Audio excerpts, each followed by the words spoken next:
All right, here we are, guys. What I typically use with this is rock, so I'm assuming that's what I'm going to do. Let me make sure that I have a quarterback somewhere. I do not, so I'm just going to go ahead. I'll go in with quarterback just in case.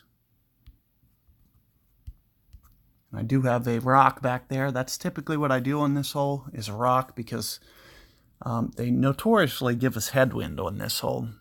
And what the headwind does is it typically puts you kind of at max range.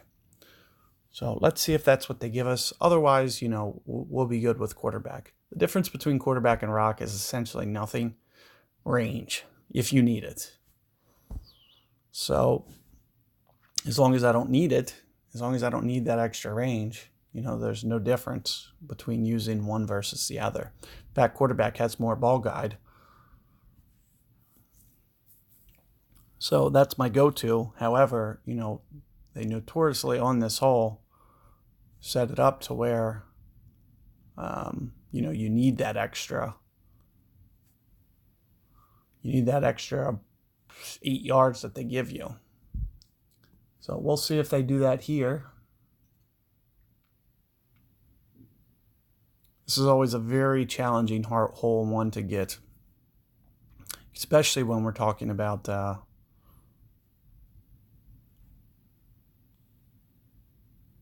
third tee here. Makes it, using the driver makes it that much tougher.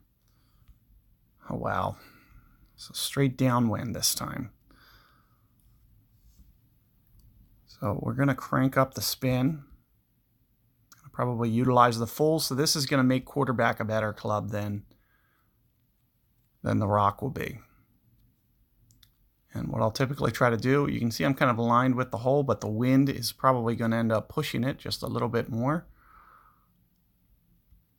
I'm not sure how much to play here. I'm going to, estimate maybe about 12 rings I'm going to go. And I'm also going to put some curl on. Just try to keep this towards the front of the circle here. And let's just see how this goes. Maybe just a little bit too much curl, but you can see the general idea of what I'm trying to do. 12-ish rings there look pretty good.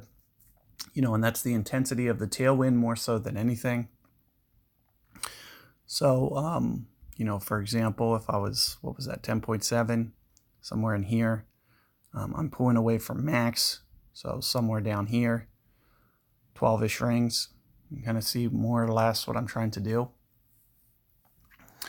And other than that, that wind effect, I was trying to essentially guess how much to use for wind effect.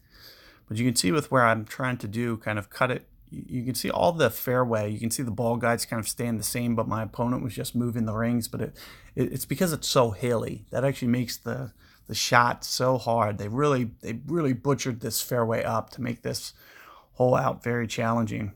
As you'll see that it's a lot more all over the place than it used to be. So the subtlest of differences landing on the fairway is going to kind of dictate the way that your shot's going to play out. So you'll want to be just a little bit cautious of that.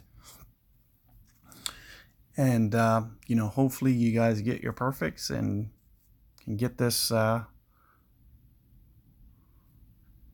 a good opportunity here for the hole-in-one. It's not going to be easy. It never is on this hole. And with that tailwind situation, backspin is going to be kind of a premium. So I would recommend the quarterback there having right around 7 bars. As you can see, that 7-ish bars, or 6.8, whatever I have with that quarterback bars of backspin. When you put it up to that full there, what it allows you to do is have a very nice rollout speed. As you could see that it was rolling out at about, maybe an extra 4 grids from the final bounce. So it creates a nice rollout to where you could hopefully slow roll that into the hole there.